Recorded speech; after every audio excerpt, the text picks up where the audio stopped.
we are moving on to the next thing, and the next thing is we're going to do a season of asking God to teach us how to pray. That's what we're doing. We're asking God to teach us how to pray.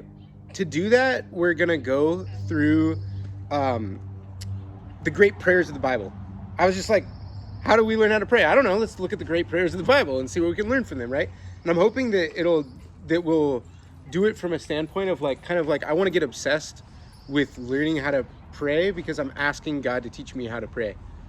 And I feel like this is a good time to be doing this because while Christianity is just kind of in total decline in our city, I've just been feeling like, the principle in football, the clock determines the play, which is like, you do safe plays when like you got a lot of time or you're up by a lot of points, but when you're down by a ton of points and we're losing people from the church like crazy, like it's time to do the Hail Mary pass, and prayer is like the Hail Mary pass to God. That's like, literally. Yeah. It's like, all right, you get the ball. So, and then the other thing I wanted to say before we get dip into tonight was like when I was praying and asking God about this time, I suddenly got super dizzy, and I felt like I was kind of like the world was spinning and I was kind of going upside down. And I felt like God was wanting to say, like, if we're really going to learn how to pray, it's going to feel scary. We're going to feel dizzy, and it's going to flip things upside down. That there's things, the idols that we don't want to touch, that just things that like when you pray, when you become a person of prayer, it turns the values of the world upside down in a way to say like that the answer to like the things that we need are not more like human effort that I'm going to do in the world, but that the thing that we need is petition to the unseen, is like a flip of human values. And that if we really want to become people of prayer, like we got to expect that. So it was interesting to figure out like what is the first great prayer of the Bible. In a way you could say like Adam and Eve were kind of praying because they're like face to face with God, but that's not like the way that we experience prayer. So I was like leafing through looking for the first prayer, and I guess the first prayer would probably be when Noah that's recorded. Like other people are probably praying, like Seth says, it says Seth is calling out to the Lord, so he's praying, but you don't get the text.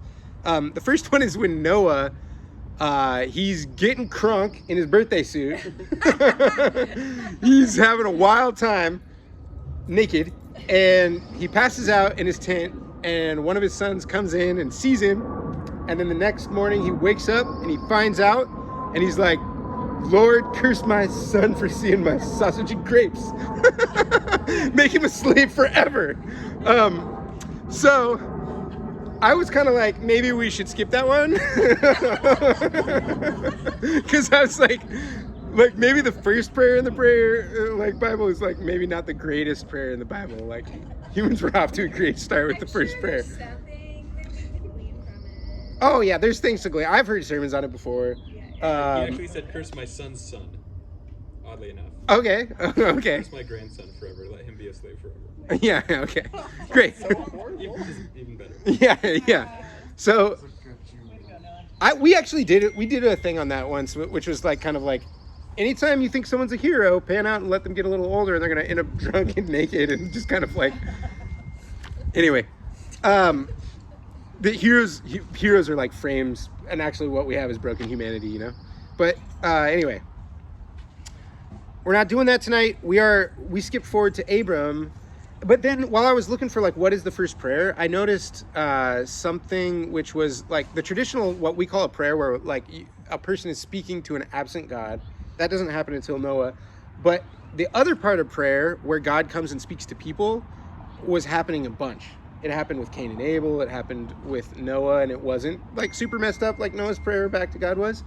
And it happens with Abram here before. So here's principle number 1, which is so true and good, is long before people were speaking back to God, God was speaking to them. And prayer is much more about listening than it is about speaking. Yeah, prayer is more about listening than it is about speaking. And that kind of makes sense when you think about, like, here's the list of things that we need to tell God that he doesn't know. Nothing. Here's the list of things that, like, God needs to tell us that we don't know. All of the things, right? And so it's super tempting to think that we have the answers to the problems in front of us. And so, like, when it comes to, like, teach me how to pray, God, it's like, oh, I want to learn how to do that well. And what we think praying well means is, like, I want to pray articulately, like that person that I know that knows scripture really well and can just, like, speak to God with fluency and stuff. I think the heart of prayer is the opposite. We have to flip that on its head, and it's not about coming to God thinking you know how to do it, but saying, like, God, teach us how to pray. Like, how do we become more silent before you? How do we listen to you better? Yeah, so I want to look at the calling of Abram, which we're going to call the first prayer in the Bible in a way. Well, there's the Noah thing. And yeah, could somebody read Genesis 11 for us? That has been passed out. It is not. Pass it around. I'll read it.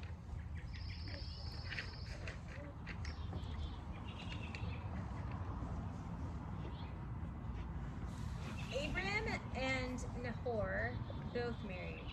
The name of Abram's wife was Sarai, and the name of Nahor's wife was Milcah. She was the daughter of Haran, the father of both Milcah and Iscah. Now Sarai was childless because she was not able to conceive. Terah took his son Abram, his grandson Lot, son of Haran, and his daughter-in-law Sarai, the wife of his son Abram, and together they set out for Ur of the Chaldeans to go to Canaan. But when they came to Haran, they settled there. Terah lived 205 years, and he died in Haran. The Lord had said to Abram, "Go from your country, your people, and your father's household to the land I will show you. I will make you into a great nation, and I will bless you.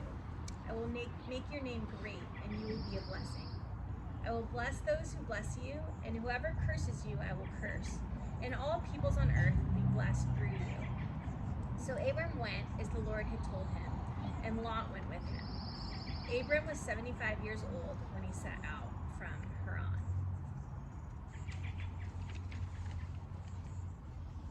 So take a little bit of time and look at, like, what does this have to say about, like, what calling looks like or what the voice of God sounds like.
All right, let's bring it back.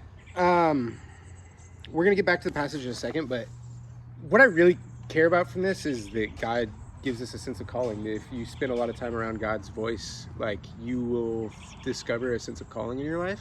And so I wanted to give us some time to just share about little ways that we've felt that in our lives, big or little. But does anybody have stories of feeling like you were called by God in some way?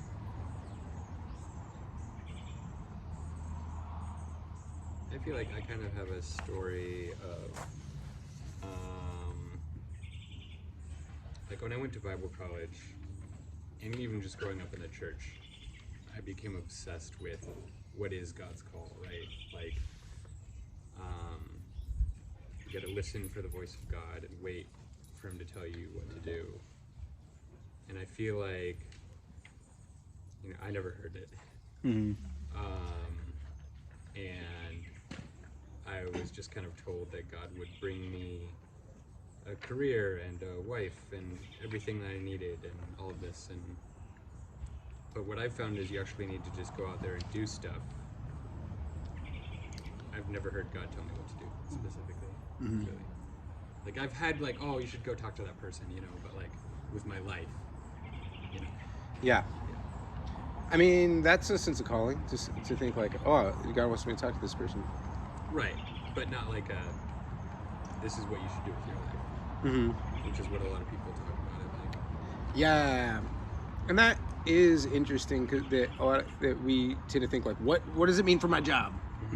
Because that's what I care about. But That's what we spend most of our time on.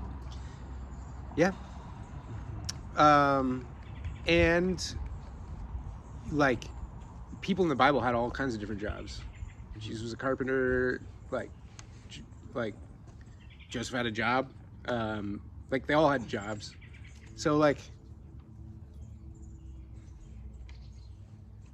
there's so much about our calling that isn't related to where we're at. Like that's just like a place that you are. But then like your calling is about often a lot about how do you operate in the place that you're called. Yeah. Kind of similar. Like, I mean, I haven't ever heard from God personally. Like, people talk about that a lot. But moving here, I feel like it was kind of like a God thing because, like, I was telling you and Deanna, sorry, I just said Yeah. wrong. But I was telling you guys on the run about how, like, the job I chose didn't have, like, any, like, sign-on bonus or stuff like that, and it's more expensive to live over here than where I live. And my car broke down, and then I couldn't pay second month's rent, so I had to take out a loan from the bank, and it was like $7,000 total, like about $7,000 in debt. And I like chose this job because it was like the right place to work, and just like they like truly take care of people there. And then I kind of find it ironic that like the day I picked up my car after I already took out my loan and I paid for everything, like I get a call from the recruiter for my job, and they're like, we just want to let you know that we changed our policy and we're doing sign-on bonuses now and moving assistance, and it was $7,000. So like I feel like there's little things like that. Like some people might be like, oh, that's just irony or something, but I kind of feel like it's like a God thing. Like I feel like it's God just being like, I got you, and like like if that didn't happen, like I'm not saying it's like, oh, like what the heck, or something, but just the fact that it was the exact amount and it was the day like I had just picked up my car and stuff, like, it was just really overwhelming. So I feel like that, and like I haven't really heard God for a long time, but I think you can always believe that God's not working in the world, but when you are like I've noticed a lot of God's calling in times of need or transition or like and this it makes sense that when you're like moving to a new space and a lot of emotional turnover, that God wants to say, hey, I'm here, yeah just or like affirming the choice. It's a gut feeling, because a lot of people I think might be like, I think you're crazy for saying that, like it's probably just it happened because it happened kind of thing. But I truly am like, I feel like for me that was like the first time in a long time where I was like, I feel like it was God being like, okay, I got you, Yeah. And like Yeah. it was just really nice. So Amen. Should have got a house.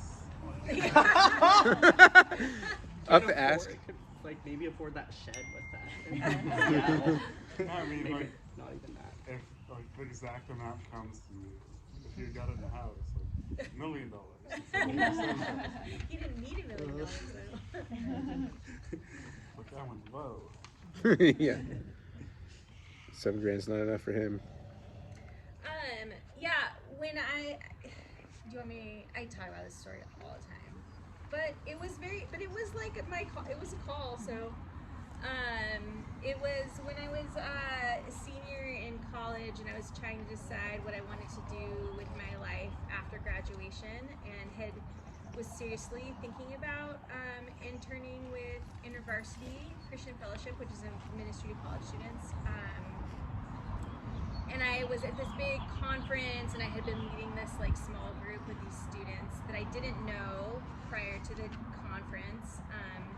But just like for 4 days, after like our 4 or 5 days together, I just saw like a ton of transformation in them, and excitement about Jesus. And I remember like we were staying in dorms, and I remember like opening my door and looking down the hall, and one of the people that I had been leading in this small group was just like running down the hall with like her arms wide open, totally silly.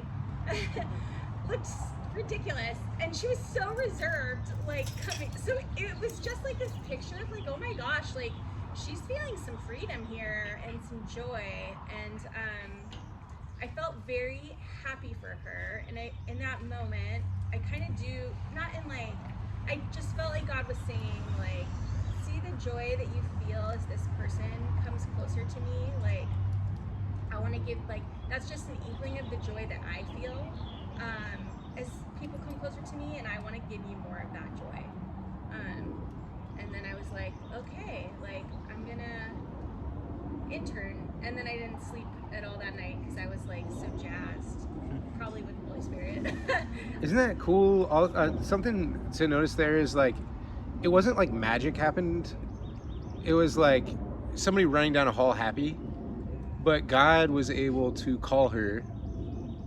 So like what? Oh, and I could have chosen. It felt real to me. It wasn't like I audibly heard a voice, but I heard, Yeah. but I felt. So it's same with Sam. Like I could have chosen to like be like, oh, that's just me, coincidence. But I really do think it was like the beginning of like my journey in ministry. So it it still feels significant to me Yeah, to this day, you know. But anyway. a huge turning point. Oh, but you were gonna ask a question off of what I said. Sorry. No, I was just gonna say what I said. Okay. I think there's, like, when I think about those kinds of things, I think my experience with the language that we put around, like, quote unquote calling is, like, you were kind of alluding to already, like, that it's so, we often talk about it so much like it's just about, like, our specific job that we get paid to do with our time. Like, and I had, like, a fairly profound realization about, so my, like, first, what I would kind of describe as part of probably my very first sense of, like, some larger, more abstract sense of call when I was, like, 15. And I remember, like, I was at a conference, and I was watching, it was a Christian conference, and I was watching somebody, a particular worship leader lead worship. It was an event called Stand Up Florida, and there was just like a swell, like, that I had never, at that point, had never felt before. It was just like a swell in me of like, I think there's something about that is for me. Like, and it was something that was bigger than me. It just wasn't like, oh, that looks fun. It was deeper and bigger, and so I started, like, pursuing. I was actually going to major in music in college and all that, and I had a ton of voice problems, and kind of had to completely step back from music in a really, really really big way for a lot of years. And at my last job, I was leading chapel for, so I was working at a women's residential recovery facility, and I had just finished like leading musical worship, and then I was in the midst of like preaching, sharing with them, and it was the first time that I had made this connection of like, I would 10,000 times rather, like I had the opportunity to be on a sort of a weirdly large stage. I wasn't on the mic, but I was on stage with a group that was leading 15,000 people in worship. And it didn't hold a candle to leading that group of 30 women in worship who had had their lives completely, were in the process of seeing their lives transformed. And like, it wasn't about me like getting a music degree, figuring out how to do this as a living, quote unquote, but that like it's something deeper that God's put in me, that like I've had the opportunity, He's given me the opportunity to keep doing it no matter where I was. Sometimes I was getting paid for it, sometimes I wasn't. Sometimes I'm healthy enough to do it, sometimes I'm not, like, but that there is something that sense of call is like, hey, I've put this inside of you, and I'm showing you that I've put this inside of you, and so now wherever it comes, now it just gets to come out when and where it's time. It's not just about like, this has to be your job. This can still be like a really wildly significant part of, quote, your calling, even if it's not like the main thing, the primary thing that you do. And then like, just then as like, so take that, and then like right next to that in much briefer format, like I think too of,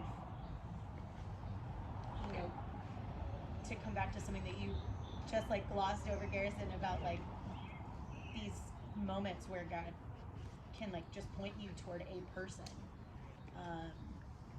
and be like, hey, go talk to them, you know, for whatever the reason.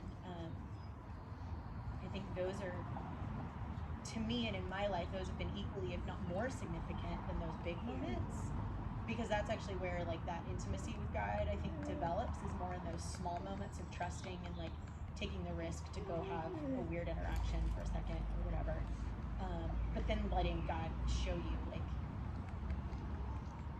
oh holy crap, like I didn't know, I would have had no way of knowing that this conversation would go somewhere meaningful, but God already had. So to me, that's just us singing together.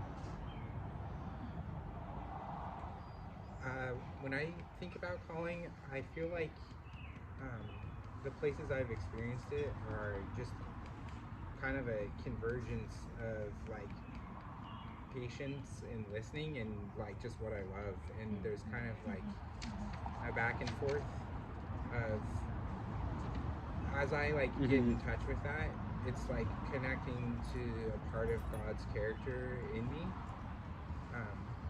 and kind of like, yeah, it feels like a cycle, as like I discover more things I love in the world. But that can be kind of hard too. Like, there's a lot of other things that get in the way of like feeling like, am I drawn to this just because it makes me look good, or because it makes me feel safe? Kind of these other things that maybe on the surface seem like tangent to that or adjacent, and they're actually kind of distracting. But yeah, and the other thing I was just thinking about is, for any of you who don't know, Saint Ignatius has some really helpful tools for, it's more about discernment, but I think discernment is like intimately connected to calling. And it's like the consolation, desolation. I don't know very well, but that stuff is really helpful. Maybe we can spend some more time on this. It's pretty important. I love what you said about patience in listening to see what God is surfacing in my heart that I love. Is that what you said? Something like that. Yeah.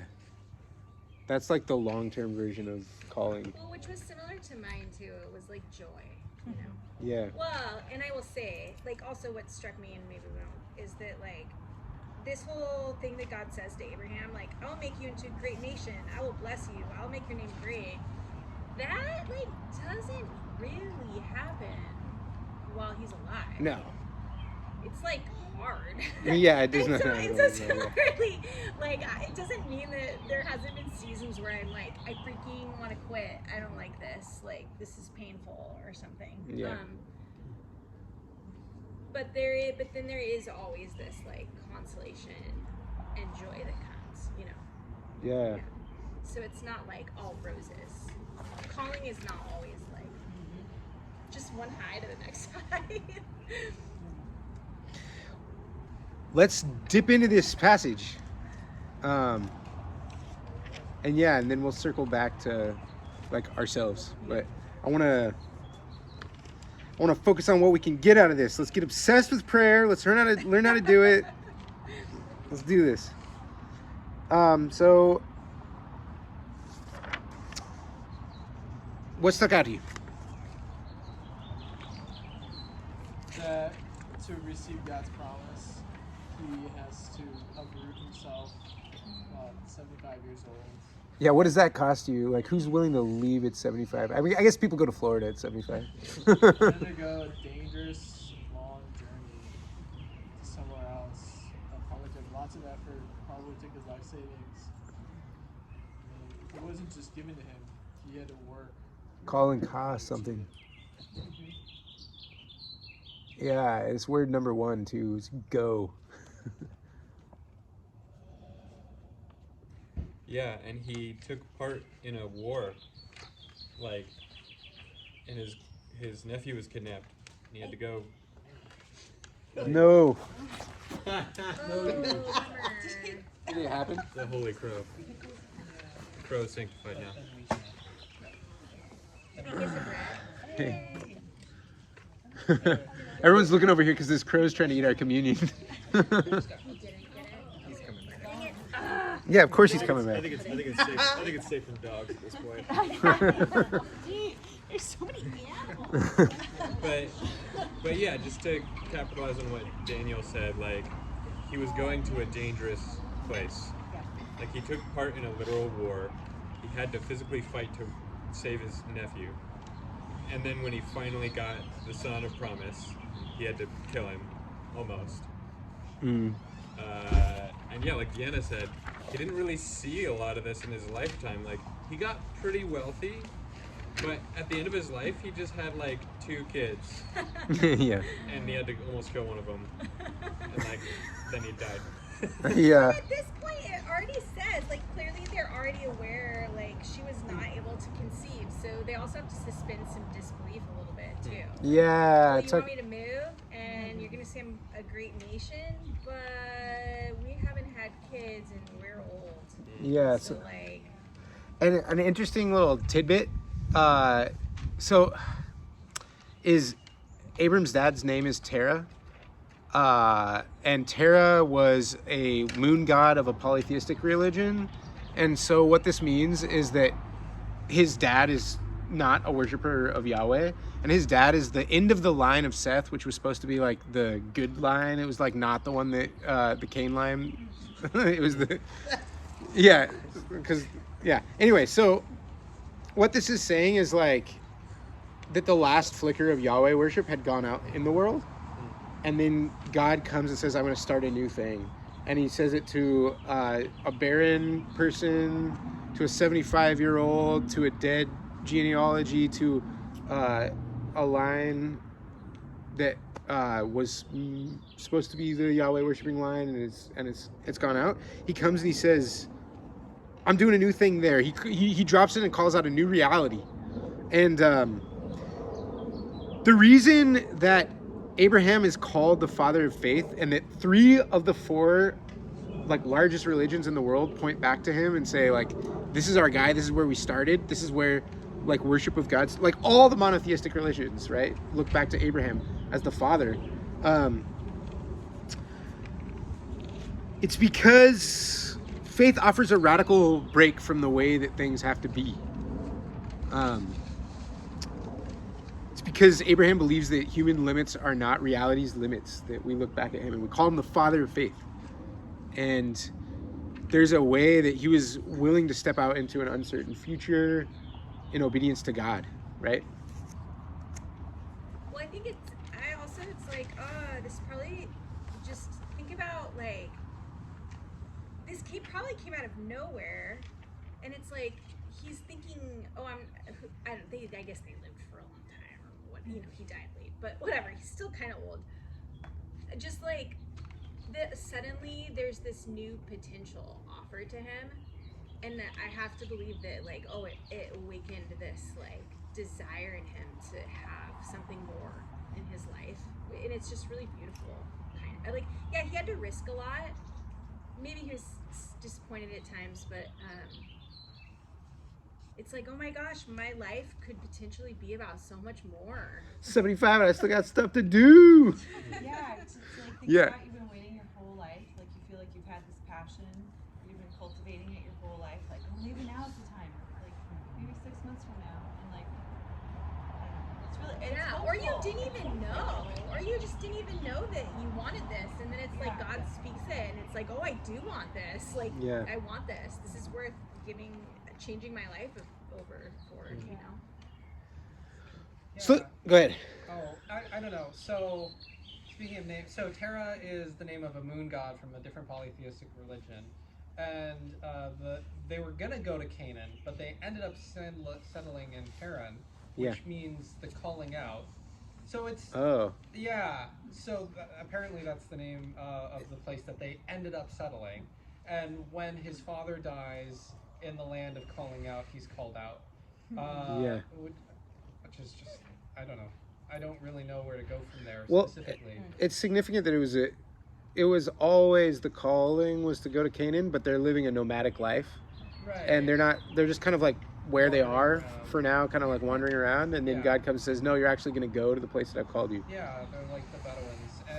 And yeah, so like, and in some ways the story of what God is doing with humanity through all of Genesis is like, I have this plan, and then it keeps on getting interrupted, and and it feels like it's about to fall apart, and it keeps on getting interrupted, and it feels like it's falling apart. And even in this little paragraph, they're gonna go to Canaan, but it gets interrupted, and then when he's old, that's when it happens. And even in the midst of that, in this story, God tells Abram to leave your country and your people, and at the end of it, Abram takes his nephew Lot. Like he's still kind of not really doing what he's supposed to be doing.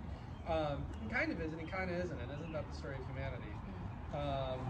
So it's interesting because calling, I feel like, sort of in my mind, it becomes part of like the hero's journey, and like you have this kind of ideal that you need to live up to, and if you don't, you kind of flame out and it all falls apart. But it doesn't really seem like that's the story at all. It seems like the calling out is just part of this continual thing that we'll God get is there doing. eventually. Yeah, we'll get there eventually. And God has more faith than we do in us. So anyways. Yeah.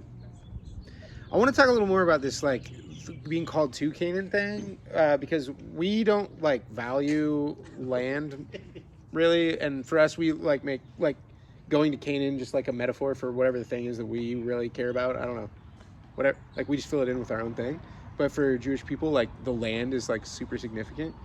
So what can we make, what can we learn about that difference between us and them, and what does it mean that he's calling them to a place?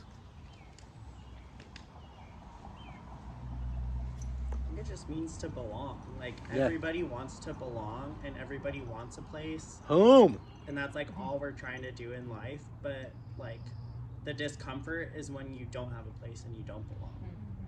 So I've got an axe to grind on this one, which is we live rootless lives. We move for adventure and jobs, and not a lot of us are like setting down roots thinking like, how can I invest in a place to have a home and to see what God does in a place long term. And so like I like Seattle for most of it, like one of my biggest complaints about like trying to start Open Home Church is how freaking transient this city is, and people are just saying goodbye. How many people have we said goodbye to in the last month?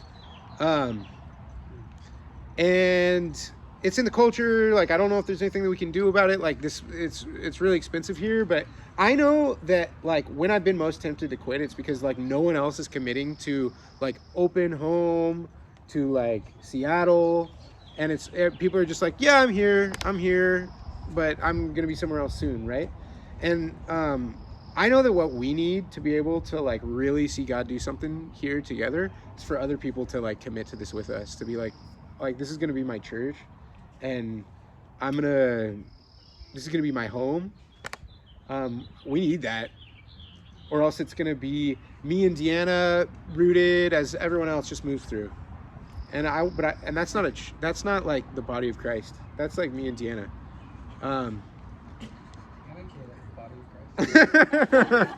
Yeah, and like and so like yeah, obviously part of this is you need to figure out like where you're called. There is this go, like maybe we're your Haran and we're not your Canaan, and that's okay.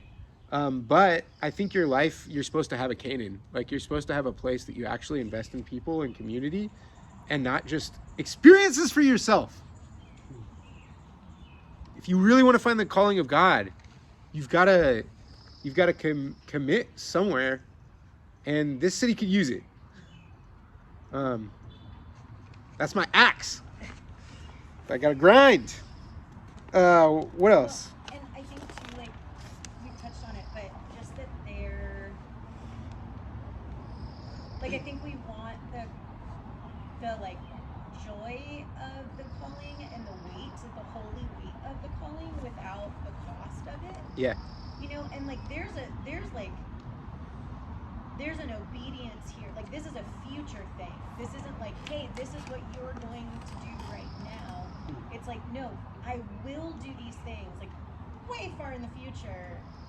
But like in order for that to actually be fulfilled, like there's actually some really friggin' painful, costly obedience. I mean, that's like, that can be like a cringy, uncomfortable word, but I think in this especially, it's like, no, like here's the promise, like, but in order to get here, like you have to do this thing that I'm calling you to, and be, and really be this people, this person that I'm calling you to be. And it doesn't happen without that. It's not just like, you know, God gets to give us something shiny and it's all fine. Like, it actually costs something for us to get there. Yeah. Yeah, it was costly for him. And like not just here, but It's interesting too, just because I think we all want like a really clear call and like a big, powerful voice to tell us. But the carrying that for years is so excruciating, especially when you're like, my life is going the opposite direction of this thing. And like the questions about what was that? How is this supposed to work? So I'm like, I'm praying, God, if there's going to be something that I'm supposed to do in the future, like let it be like 2 or 3 days ahead, because I don't want to have to carry that for 40 years. 50 years. That's crazy. No, but there's totally a real thing where it's like after you, like calling's great. The first time I was like experiencing calling really like passionately, I was like, oh, my life's gonna be so different, it's so good now. But then it was just like the same kind of crappy life with like commitments that I now had in it. You know what I mean? Not crappy life. It's been a really good life, but like, no, yeah. But I mean, like, it's not like it totally changes your day to day to have a calling. It's just like, it actually just makes your day to day a little bit harder because you have like something to be accountable to now. in a way. This is a little outside of the realm of this particular scripture. But there's really only like one person in the Hebrew Bible, at least, who like when he experiences the Holy Spirit, he's just like a totally different person, and that's Saul. And it doesn't really go well. Just like an immediate dramatic change doesn't have the depth necessary to support the thing that was like planted on him. You're talking about Paul not going well? King Saul, right? And Oh, okay. Saul, yeah, I know. sorry. Oh. No. Oh, okay. Isn't Not he that Hebrew one. Bible? So I'm Because he might be a counterpoint to what you're talking about. But keep going. Yeah, exactly. Yeah, And, yeah. like for all the other people who do that. Oh, I wonder if that's intentional. I don't know. Ask Jesus. But yeah, like David, who's kind of the mirror, the comparison point between King Saul, is like he gets, he's anointed as the next king, like after he got out from the fields watching the sheep, and then it's years before he becomes king, and he's on the run most of the time, and he's just like suffering, and so it does seem like if there's a big call, maybe it's not that surprising that it takes a long time, and there's a lot of reordering on the deeper levels in order for that person to have a basement that's stable enough to build something. You just touched my heart.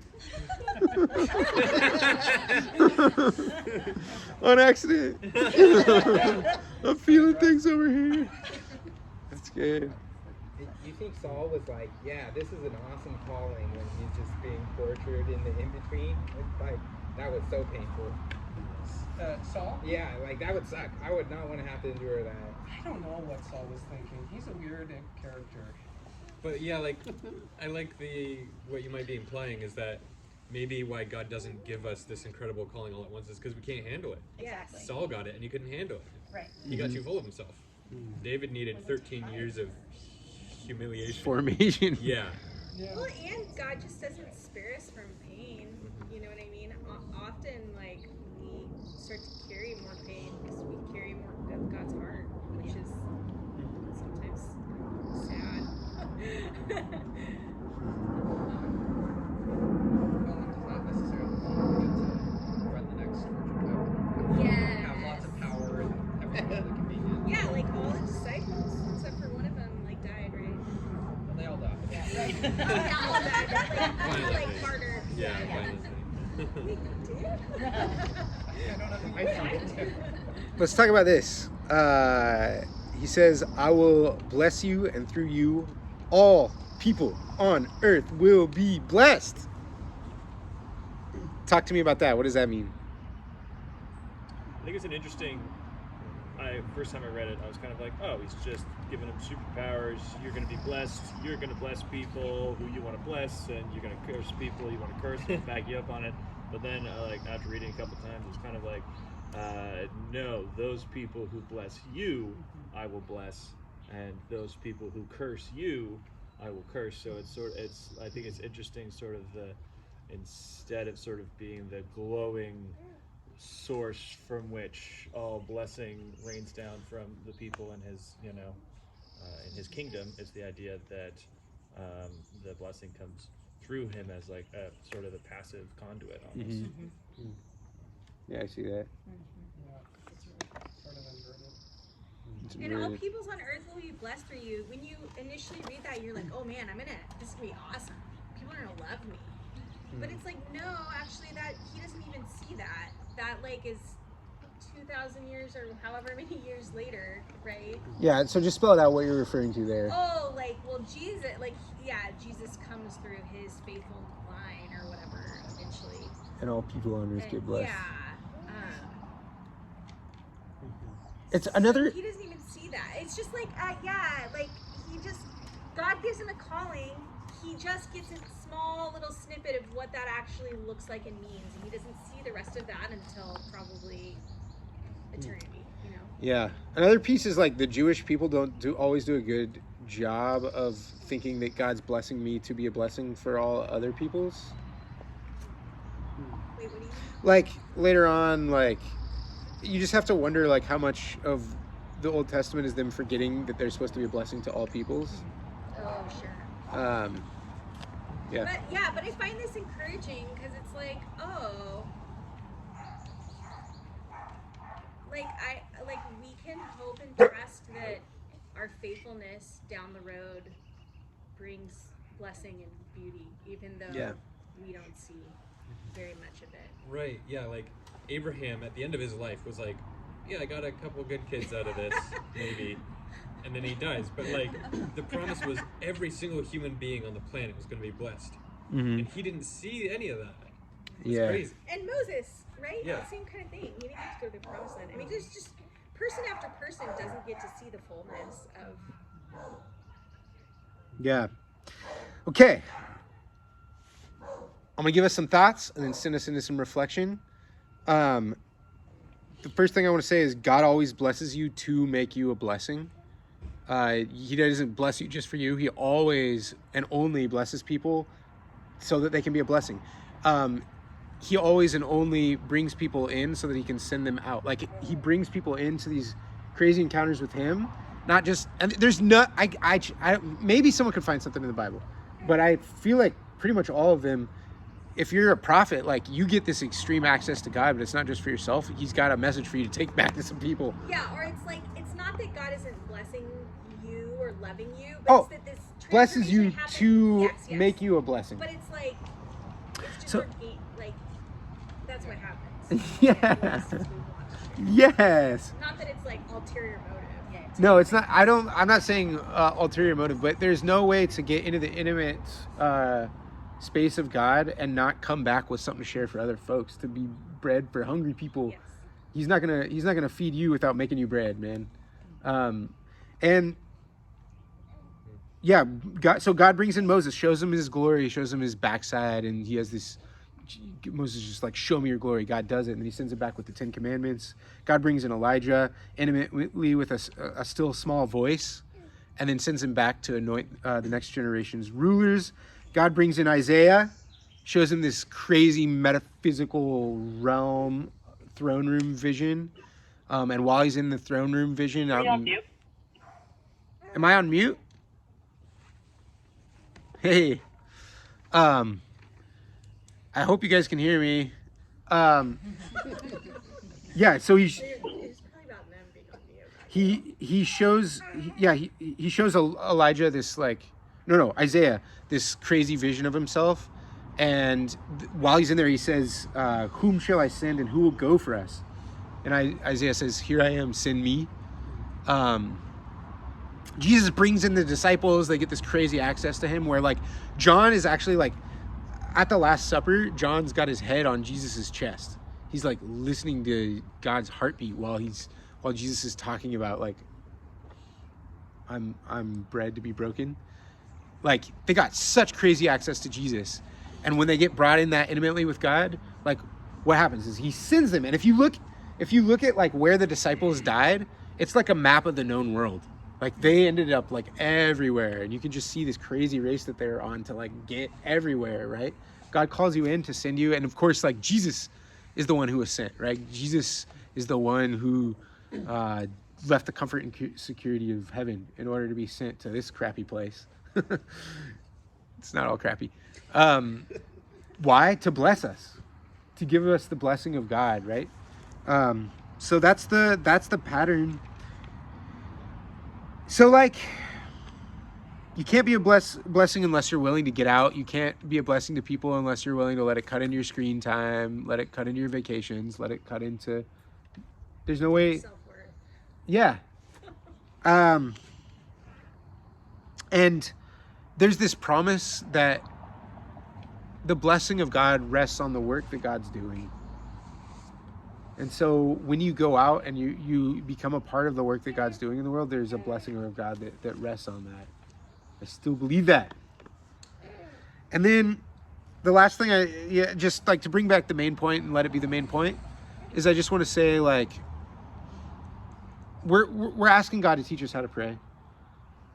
If we do that, there's going to be an increased sense of calling in our lives.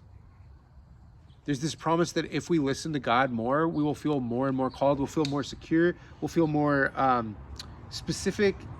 There'll be more specificity and clarity in our calling, and there'll be more satisfaction in our calling in life. I guarantee you that if you spend more time listening to God, you will get more satisfaction in your calling in life. And there's so much angst that we feel about the lives that we maybe missed, the lives that we could have had but won't get to, and it gets worse when you get older. We were just talking about this. Like, Deanna stays awake every night, not every night, many nights, like wondering and worrying about like the life she hasn't been able to live, right? No, I mean, not the lives I haven't been able to live, but am I living the best life. I was talking to Garrison about this just like last Wednesday, but like, to become something in the world, you have to lose out on all the other things that you could have been. And the older you get, the harder it gets, because you realize I got less and less time to be something other than what I am. And I guess what I am is just all it's going to be. Right.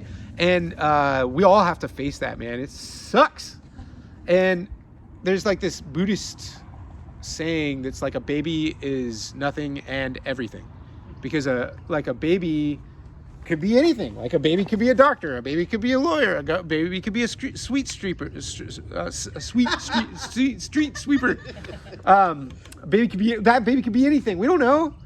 So the baby is everything, but the baby is nothing, because the baby is none of those yet, right? And when we're young, we feel that like I could be anything. The potential is there, but then what you don't realize is to be the doctor, you can't be whatever it is that you are, except for Eduardo. Right? Like, we only get to be one thing, and it gets disappointing to us, right?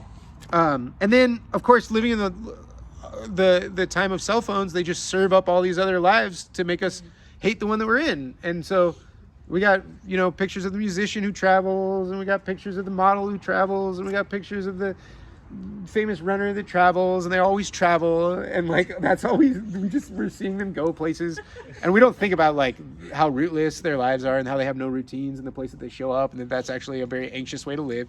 But like on Instagram, it just like looks great, right? And it trains our souls to hate the lives that we have, to see all the other lives that we could have had. And the voice of God silences all of that BS, and God says to you that the life that I'm calling to you to is not one that you can only scroll through and never have. Like, the life that I'm calling you to is the one that you're in, and it's possible, and it's the one that you can become if you will slow down and if you will listen, and if you'll do the thing that Daniel was saying, where you will let me show you the things that you truly love in your life by listening to me and spending space and time with me. The life that you are called to is not one that you only have to scroll through and never get to have. It's a real life of service and love with the people that you actually know. The calling of God is what we need. And I've spent a lot of my life wondering what to do with ambition. I was an ambitious little boy, and I thought I was going to do so much. And so I've been super confused about, I know that God is calling me to die to my ambition, but I'm also but ambition is the thing that could push me to greatness, right? And ambition is the thing that could make me be awesome, and yet ambition is the thing that makes me hate myself. And so what do I do with that? I don't know what to do with it. The answer to what do you get back when you die and you give your ambitions to God? What do you get back? You don't get ambition back. What you get back is calling. You get back calling, and it's got all that stuff that you wanted in ambition, that stuff that you wanted that made you feel like, oh, I'm important, I'm a significant person now, right? It's got all of that. Calling's got all of that. You don't have to worry about that part, right? And so, what can ambition give you? Ambition can give you, look at my book sales. New York Times bestseller. My life is justified. Okay. What can the calling of God give you? When you can say, I died to what I needed, I gave that to God, and this life is the one that he gave back to me, and I'm living it in submission to the all-knowing voice of God. Yeah, your life is justified. You know what I mean? It's better. You think you want ambition. What you really need is calling. And then, yeah, the more time that I spend with the voice of God, the less I get worried about my ambitions, and the more I feel a sense of calling. We just had a opportunity come up where I got offered a job at a much larger church, and when I was going through discernment about like what to do with it, I was down in Fremont, and I was looking out over the water, and I was like praying and asking God what to do. And as soon as I touched, because at first I was just thinking like, what do I want to do? As soon as I touched, like, God, what should I do? Like, what do you want me to do? He wasn't even saying like you have to do this. What started to happen was he started to show me you guys' little faces, and I was like going through you guys' faces, and I was crying and just feeling surges of love, and I felt like God was just saying like, it's okay that you want this weird, stupid little life, Caleb. Like, it's okay. He was like, it's okay that you want that you actually what, and it was a thing where it's like, it wasn't just God telling me to do it. It's like, this is what I want. But it was like God was saying like, it's okay that you don't want the job that pays 4 times what this one does, and you don't want the job that has 20 times as many people and that has career possibilities in the future for you to be a mega church pastor. It's okay that you don't want that, because I've called you to this, and you're getting to love people, and that's enough.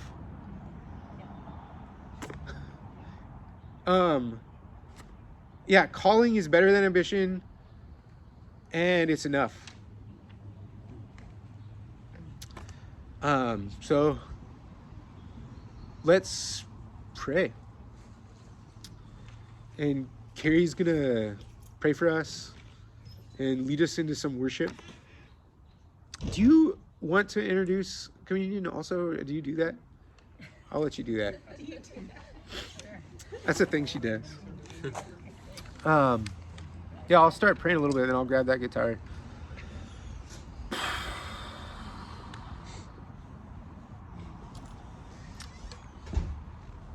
God, help us to live called. Help us to, be able to mourn all the unlived lives that we don't get, but to love the one that we have. And help us to hear your voice and say, here I am, send me.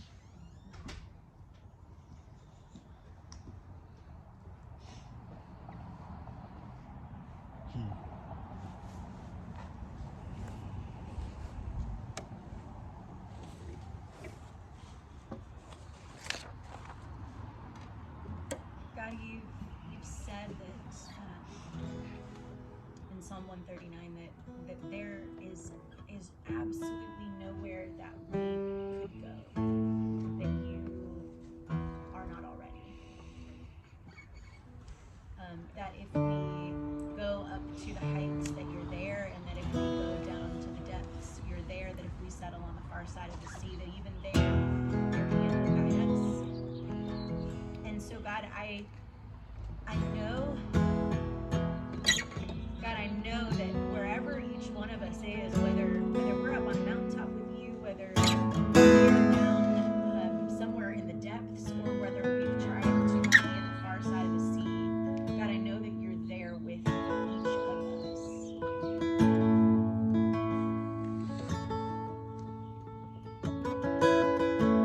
So, Lord, tonight I pray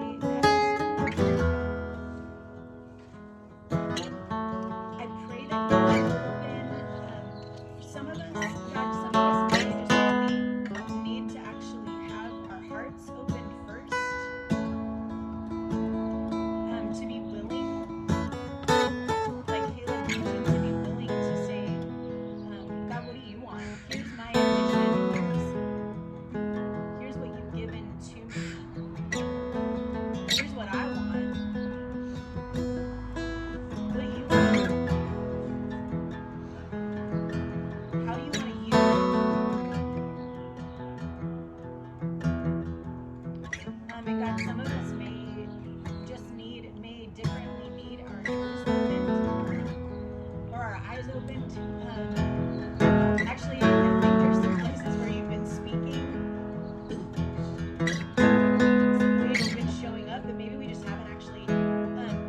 haven't realized yet that it's you. It can look too much like coincidence, or it can look too much like big opportunity. But God, where it's been you, I pray that you show us.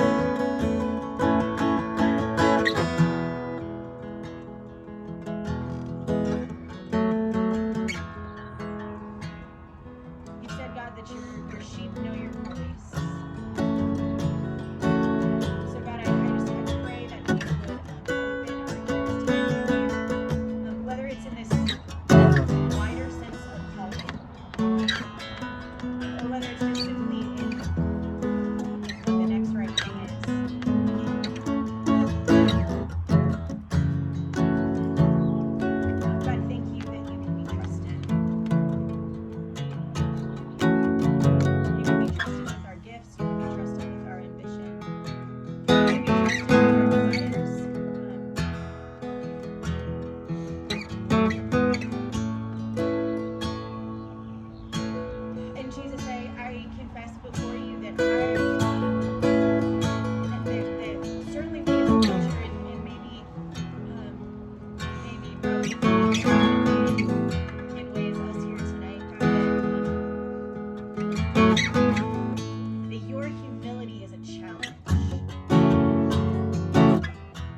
vision. Be my vision. Be my God. Be my God. Jesus.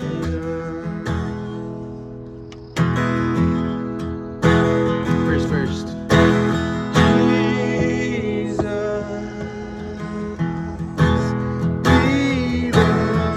center, be my source, be my life.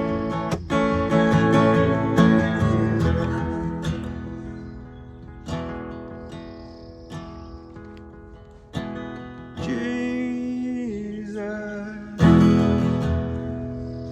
be the center, be my source, be my life.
Your presence.